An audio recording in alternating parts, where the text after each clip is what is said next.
di dalam doa. Ya Tuhan, angin yang bertiup seringkali membuat kami takut. Tetapi firman-Mu mengingatkan kami bahwa kami bukanlah anak-anak ayam. Kami adalah Raja Wali. Dan Raja Wali tidak takut. Karena angin itu membawa Raja Wali untuk terbang tinggi.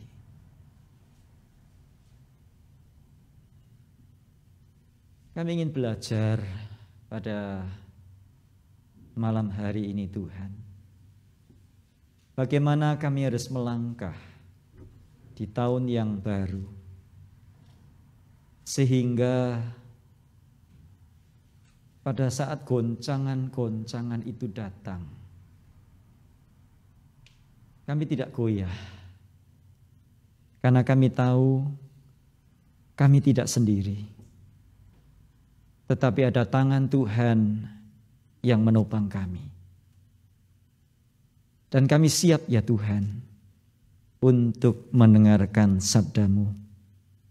Bersabdalah di tengah-tengah kami, teduhkan suara-suara di sekitar kami, supaya hanya suara Tuhan yang kami dengar. Suara yang meneguhkan, suara yang menguatkan, suara yang menghiburkan, suara yang memperbaharui. Di dalam nama Putra-Mu yang tunggal, Tuhan kami Yesus Kristus, kami berdoa dan bersyukur. Amin. Mari jemaat yang dikasihi oleh Tuhan, saya mengundang kita sekalian untuk bangkit berdiri. Pembacaan Alkitab pada malam hari ini akan terambil dari Kitab Nabi Yesaya pasal yang ke-40, ayat yang ke-27 hingga ayat yang ke-31. Mengapakah engkau berkata demikian, hai Yakub? Dan berkata begini, hai Israel, hidupku tersembunyi dari Tuhan, dan hakku tidak diperhatikan Allahku. Tidakkah kau tahu dan tidakkah kau dengar? Tuhan ialah Allah yang kekal, yang menciptakan bumi dari ujung ke ujung. Ia tidak menjadi lelah dan tidak menjadi lesu, tidak terduga pengertiannya. Dia memberi kekuatan kepada yang lelah dan menambah semangat kepada yang tiada berdaya. Orang-orang muda menjadi lesu, lelah dan lesu, dan teruna-teruna jatuh tersandung. Tetapi orang-orang yang menantikan Tuhan mendapat kekuatan baru. Mereka seumpama Raja Wali yang naik terbang dengan kekuatan sayapnya. Mereka berlari dan tidak menjadi lesu. Mereka berjalan dan tidak menjadi lelah. Demikianlah firman Tuhan, berbahagialah kita sekalian yang membaca, menyimpan dan menerapkannya di dalam kehidupan sehari-hari. Haleluya. Haleluya. Haleluya. Haleluya.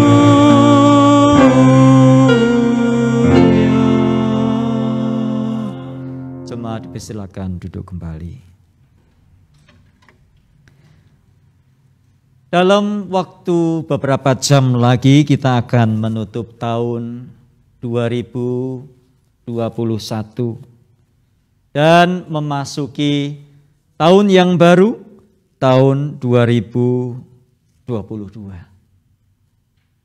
Saya tidak tahu bagaimana perasaan masing-masing kita menjelang tahun yang baru atau menjelang pergantian tahun ini. Ada yang menghadapi pergantian tahun dengan kesan yang datar-datar saja karena merasa bahwa hidupnya biasa-biasa saja, tidak ada perubahan. Ganti tahun juga sama saja, masalahnya tetap sama. Tidak ganti tahun juga sama saja, masalahnya juga itu-itu juga. Ada yang memasuki tahun yang baru dengan suatu excitement, dengan satu semangat yang membara, dengan satu tekad, dengan satu iman percaya bahwa tahun yang baru akan membawa satu perubahan yang baru di dalam kehidupannya. Suka atau tidak suka, kita harus menjalani tantangan baru di tahun 2022. COVID masih belum selesai. Varian demi varian datang silih berganti. Seperti martabak manis, varian apa saja muncul tiba-tiba. Rumah sakit tiba-tiba dipenuhi oleh banyak orang. Tempat-tempat tes COVID-19 tiba-tiba dibanjiri oleh orang-orang yang bahkan sebelumnya tidak berpikir bahwa dia harus menjalani COVID test. Setidaknya kita bersyukur karena tahun 2021 kita akan segera melewatinya bersama dengan Tuhan. Bacaan Alkitab hari ini menunjukkan kepada kita sesuatu yang bertolak belakang dengan situasi normal yang kita hadapi. Dikatakan berlari dan tidak menjadi lesu adalah sesuatu yang bertolak belakang dengan kenyataan hidup sehari-hari. Orang yang berlari sudah biasa dan sudah sewajarnya menjadi lesu. Orang yang berjalan sudah sewajarnya menjadi lelah. Jangankan berlari, jangankan berjalan, main HP saja juga lelah kok. Jangankan berlari, jangankan berjalan, enggak ngapa-ngapain juga capek.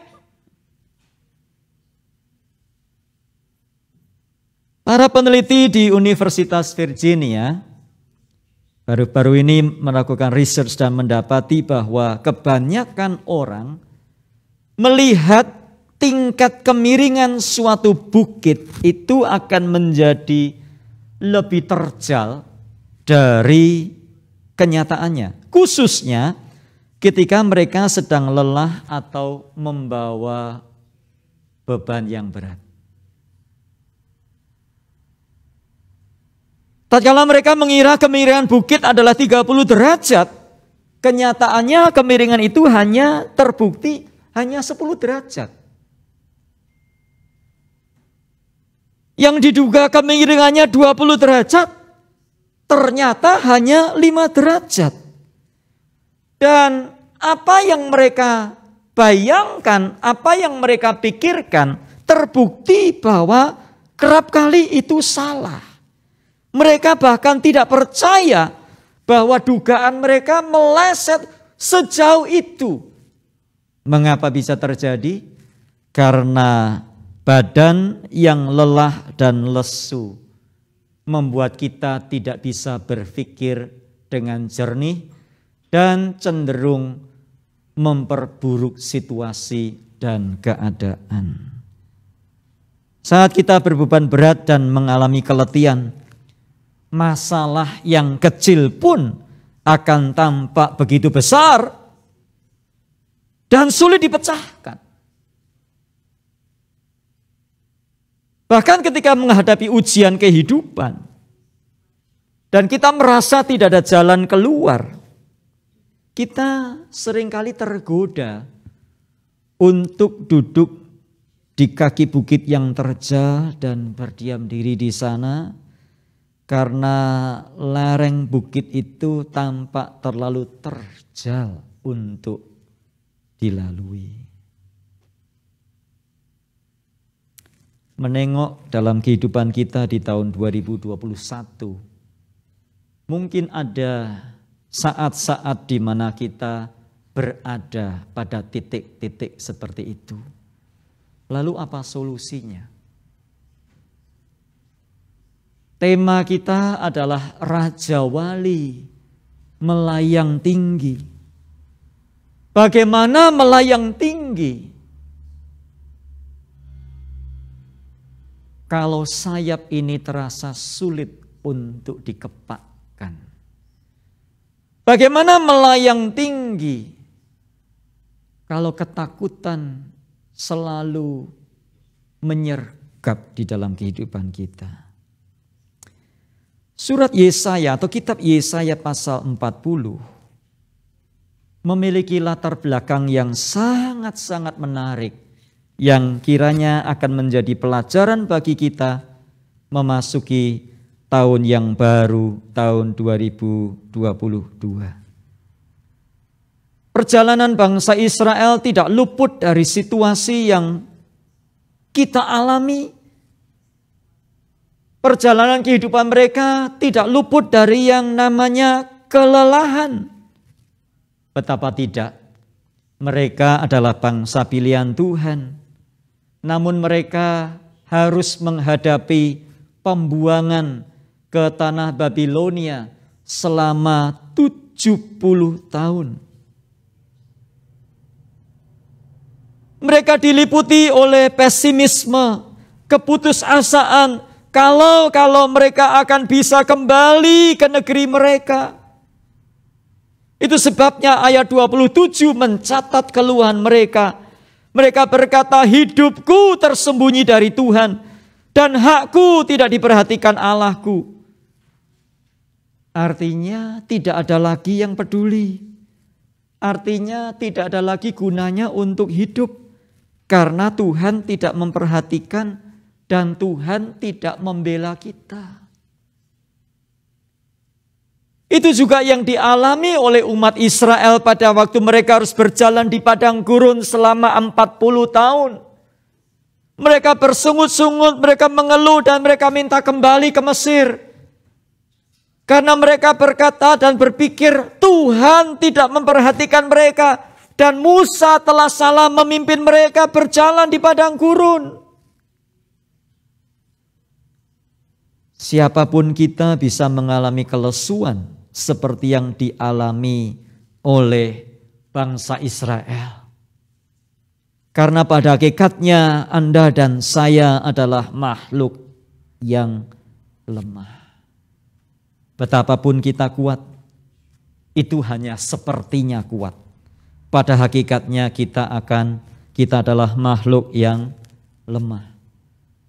Kena udara dingin sedikit saja jaketnya sudah tebal 4. Kena hujan sedikit sudah batuk-batuk, minum tolak angin sampai 4. Betapa kita ini makhluk yang lemah, bukan? Itu sebabnya ayat 30 berkata, orang-orang muda menjadi lelah dan lesu. Orang-orang muda sulit menjadi lelah dan lesu seharusnya. Karena orang-orang muda dikenal dengan semangat dan kekuatannya yang luar biasa. Sehingga kalau ada apapun yang selalu diajukan adalah orang muda.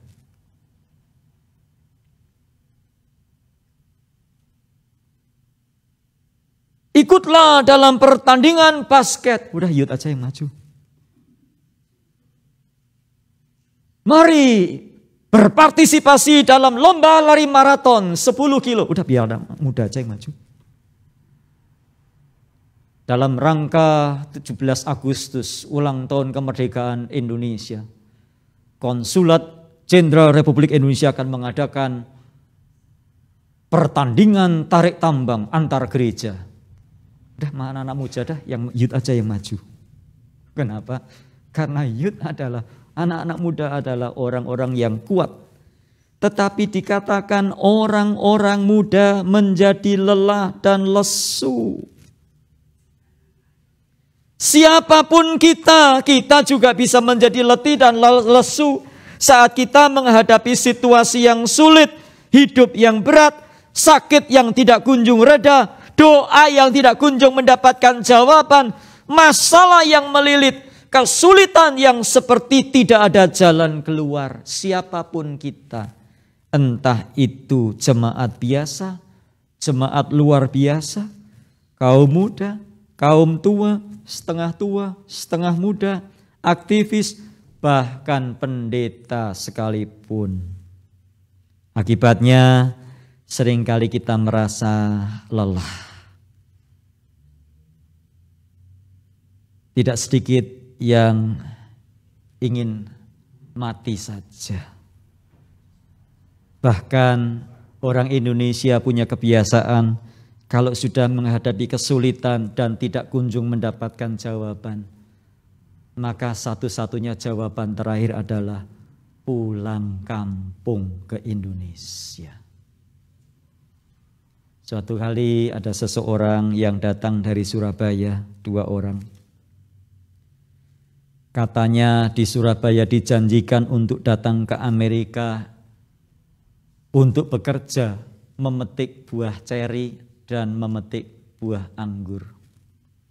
Gajinya silahkan tentukan sendiri seberapa maunya. Maka 2 orang Surabaya ini datang ke Amerika. Sampai di sini mereka kaget. Karena buah ceri itu adanya di supermarket.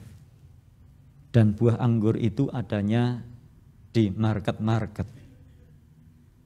Janji tinggal janji.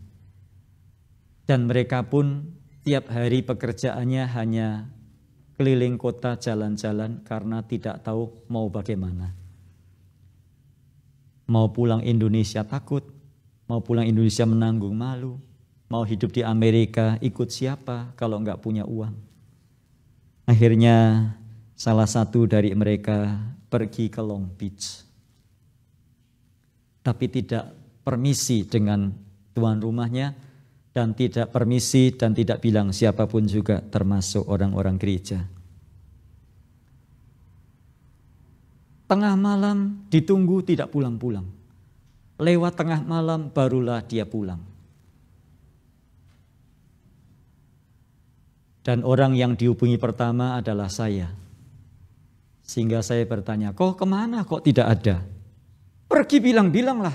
Oh dari Long Beach Pak Pendeta. Ada apa? Aku mau bunuh diri. Saya bilang bunuh diri kok ke Long Beach. Soalnya percuma hidup di Amerika. Tidak tahu mau bikin apa. Rumah di Indonesia sudah aku jual. Mau pulang Indonesia pun juga menanggung malu. Katanya metik ceri dan metik anggur. Ternyata tidak metik apa-apa pun juga. Itu hanya salah satu contoh. Dalam versi-versi yang lain, kita pun juga seringkali diperhadapkan kepada kasus dan situasi yang serupa, di mana kita tidak bisa berbuat apa-apa. Yesaya pasal 40 memberikan pengajaran bagaimana kita melayang tinggi bagai Raja Wali. Ayat 28 dikatakan di situ, tidakkah kau tahu dan tidakkah kau dengar? Tuhan ialah Allah kekal yang menciptakan bumi dari ujung ke ujung. Ia tidak menjadi lelah dan tidak menjadi lesu, tidak terduga pengertiannya. Tuhan memanggil kita dengan berkata, tidakkah kau tahu dan tidakkah kau dengar? Tuhan ialah Allah yang kekal. Tuhan ialah yang menciptakan bumi dari ujung ke ujung. Bagaimana kita melayang tinggi di tengah situasi yang sulit, di tengah ekonomi yang belum bangkit, di tengah Bitcoin yang harganya jatuh, di tengah COVID yang tidak kunjung selesai. Bagaimana mungkin kita melayang tinggi? Tuhan berkata, tidakkah kau tahu? Dan tidakkah kau dengar? Tuhan ialah Allah yang kekal, yang menciptakan bumi dari ujung ke ujung. Ada yang menarik di sini karena dikatakan tidakkah kau dengar? Kata yang dipakai adalah syama di dalam bahasa aslinya, yang artinya tidakkah engkau paham? Tidakkah engkau percaya? Have you not known? Have you not heard?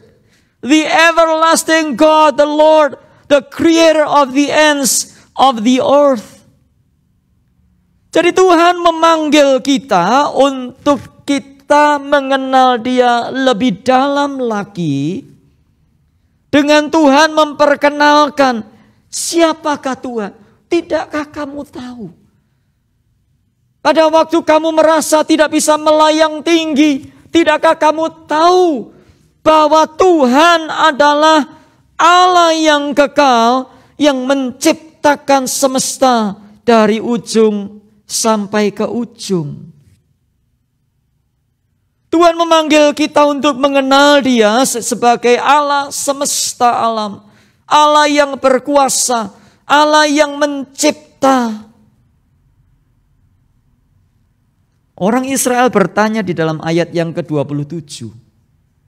Karena di sana dikatakan mengapa engkau berkata, di dalam bahasa Inggris dikatakan complain. Mengapa engkau complain demikian hai Yakub, dan berkata begini hai Israel, hidupku tersembunyi dari Tuhan dan hakku tidak diperhatikan oleh Tuhan. Bagaimana mungkin engkau berkata bahwa Allah, bagaimana mungkin engkau berkata bahwa Tuhan adalah Allah yang tidak memperhatikan? Sedangkan Allah adalah pencipta semesta. Sedangkan Allah, Dia adalah yang menciptakan bumi dari ujung ke ujung. Tidak menjadi lelah, tidak menjadi lesu. Kontras dengan ayat 31. Manusia menjadi lelah dan lesu. Tetapi Allah tidak pernah lelah dan tidak pernah lesu.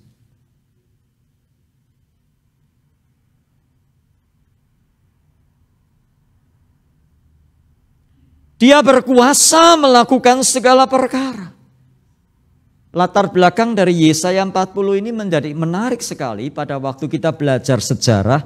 Karena sebetulnya mereka sudah tidak punya masa depan pada waktu mereka dibuang ke Babilonia.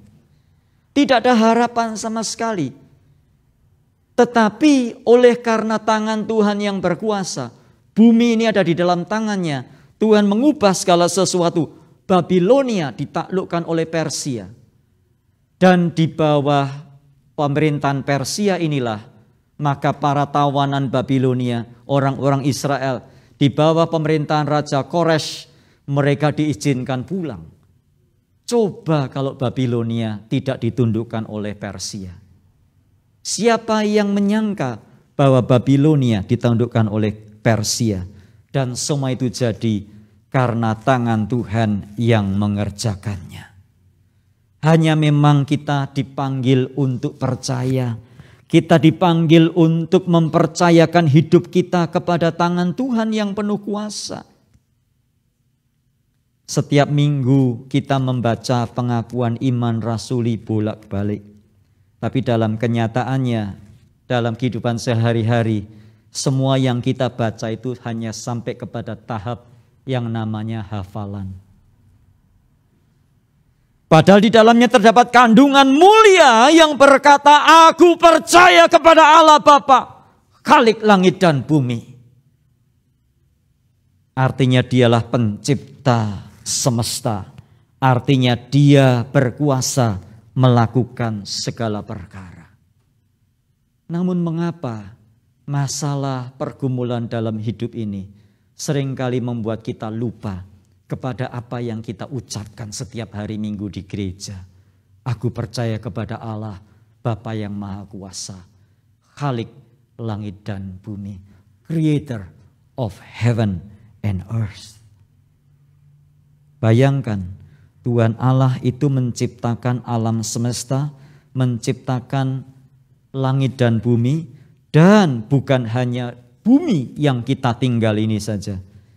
Bumi yang kita tinggali ini saja kita belum sanggup untuk menjelajah. Karena setiap kali vacation kita liburan pulangnya ke Indonesia. Elon Musk yang memiliki perusahaan Tesla bercita-cita untuk membuat stasiun angkasa luar. Tak ketinggalan Jeff Bezos yang memiliki perusahaan Amazon. Itu baru setitik dari alam semesta yang tidak ada apa-apanya. Bayangkan pergi ke Mars saja itu memakan waktu berbulan-bulan. Sehingga sampai hari ini yang bisa pergi ke Mars hanya rover. Kenapa? Karena jaraknya yang sekian juta tahun cahaya. Itu baru Mars. Merkurius, Venus, Bumi, Mars, Jupiter, Saturnus, Uranus. Itu baru sebagian kecil dari galaksi yang kita kenal. Dua ahli perbintangan dari Harvard University menemukan sebuah galaksi di luar galaksi kita. Di luar Merkurius, Venus, Bumi, Jupiter, Saturnus, Uranus, dan sebagainya. Mereka menemukan satu galaksi yang dijuluki sebagai Great Wall. Yang diperkirakan panjang galaksi itu adalah 500 juta tahun cahaya panjangnya. Lebarnya 200 juta tahun cahaya. Dan tebalnya 15 juta tahun cahaya. Bayangkan, silakan dihitung sendiri. Saya sulit menghitung karena dulu saya matematikanya kurang bagus. 1 tahun cahaya sama dengan 946 triliun kilometer. Saya ulang lagi. 1 tahun cahaya sama dengan 946 triliun kilometer. Itu baru 1. Bayangkan kalau dikalikan dengan 500 juta tahun cahaya. Saya rasa kalkulator merek apapun juga jebol. Karena tidak sanggup menghitung 500 juta dikalikan 946 triliun kilometer. Ukuran yang sangat menakjubkan.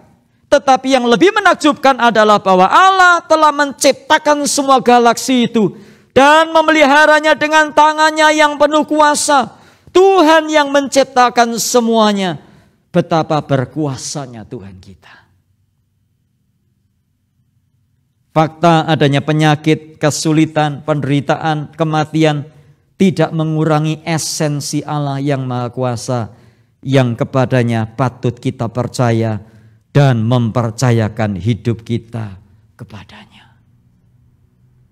Kalau 2021 kita bisa lewati, 2022 kita pasti bisa melewati asalkan kita bersama Tuhan.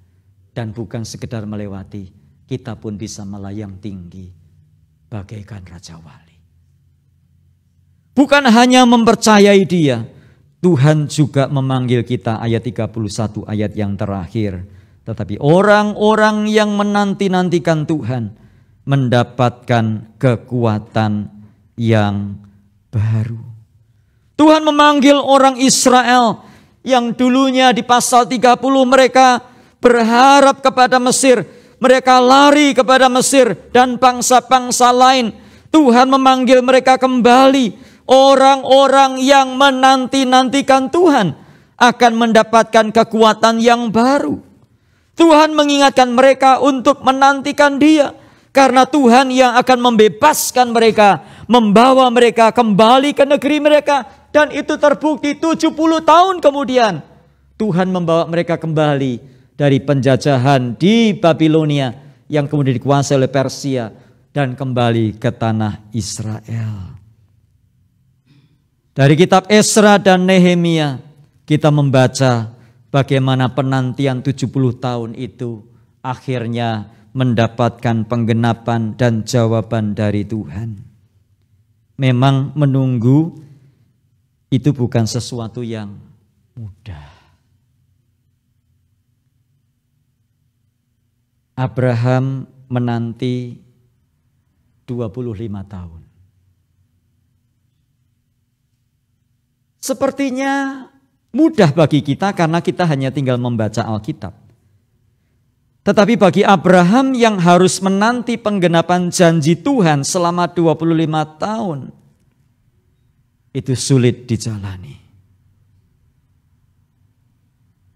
Saat kita menantikan Tuhan tidak berarti bahwa masalah dan pergumulan itu hilang. Tapi justru Tuhan mengizinkan itu untuk membuat kita kuat dan naik melayang tinggi. Orang yang tidak percaya Tuhan melihat kesulitan sebagai akhir dari segala-galanya.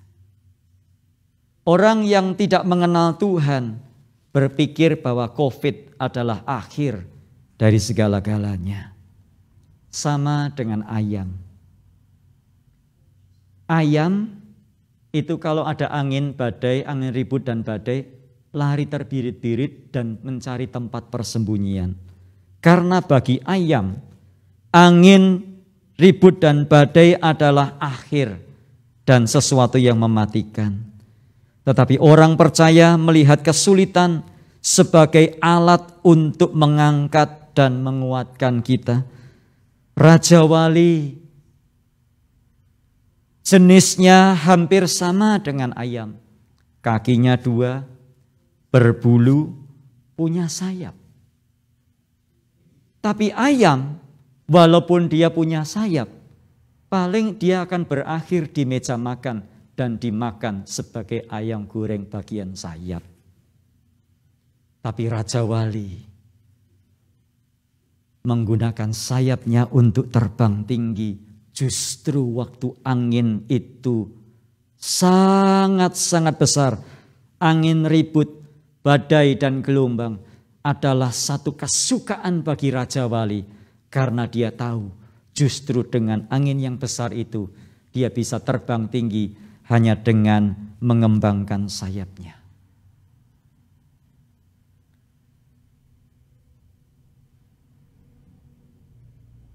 Tuhan memanggil kita melalui ayat ini untuk kita belajar dari Raja Wali. Yang tidak takut menghadapi apapun juga yang harus kita hadapi. Yang tidak takut menghadapi apapun juga yang harus kita lewati. Karena kita tahu justru apapun perkara yang berat sekalipun yang harus kita hadapi, semuanya dikirimkan Tuhan, diizinkan Tuhan untuk membawa kita terbang dan melayang lebih tinggi. Dalam pergumulannya 2 Korintus pasal 12, Rasul Paulus berdoa kepada Tuhan. Dia menulis di dalam surat 2 Korintus pasal 12 berkata, "Dan supaya aku jangan meninggikan diri karena penyataan-penyataan yang luar biasa itu, maka aku diberikan duri di dalam dagingku, yaitu seorang utusan iblis untuk menggocoh aku, supaya aku jangan meninggikan diri. Tentang hal itu aku sudah 3 kali berseru kepada Tuhan, tetapi jawabnya kepadaku, cukuplah kasih karuniaku bagimu, sebab justru dalam kelemahanlah kuasaku menjadi sempurna." Itu sebabnya di ayat yang ke-10 Rasul Paulus berkata, "Oleh sebab itu aku senang dan rela di dalam penderitaan, di dalam kesulitan, di dalam kesesakan, di dalam aniaya karena Kristus. Sebab pada waktu aku lemah, itulah aku kuat." Kenapa kita lemah? Pada waktu kita lemah kita kuat. Karena kuasa Tuhan turun atas kita dan kita dibawa naik, terbang melayang tinggi bagaikan Raja Wali. Dia hanya sejauh doa. Nantikan Tuhan. Di situ kita bisa berkata seperti Paulus, "Waktu aku lemah, aku kuat karena Bapa datang menggendongku." Tidak usah cari jalan pintas untuk keluar dari kesulitan. Nantikan, harapkan, cari Tuhan. Kesakitanmu mungkin tidak sirna, tetapi Tuhan ada bersama-sama dengan kita untuk menggendong kita. Di dalam perjalanan hidup saya pun menghadapi hal-hal yang seperti itu. Setiap hari saya berdoa untuk sesuatu dan sepertinya Tuhan tidak kunjung menjawab yang saya doakan. Walau demikian saya tetap berdoa, walau kadang Yesaya 40 juga terjadi dalam hidup saya, menjadi lemah dan lesu. Sampai tadi pagi pada waktu saya bangun dan saya bersaat teduh, saya berkata, Tuhan, sepertinya saya sudah cukup lama berdoa, tetapi Tuhan belum menjawabnya. Dan di dalam saat teduh saya kembali mengulang membaca bagian ini. Dan saya kembali diingatkan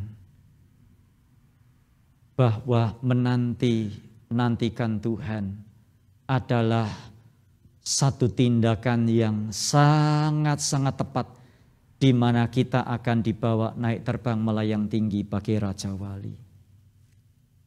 Kita tidak tahu kapan Tuhan akan menjawabnya. Tapi satu hal yang kita tahu, bersama dengan Tuhan kita kuat menghadapi segala perkara. Bersama dengan Tuhan kita bisa melewati tahun 2022 karena kita tahu kita tidak sendiri. Ada Tuhan yang menyertai kita.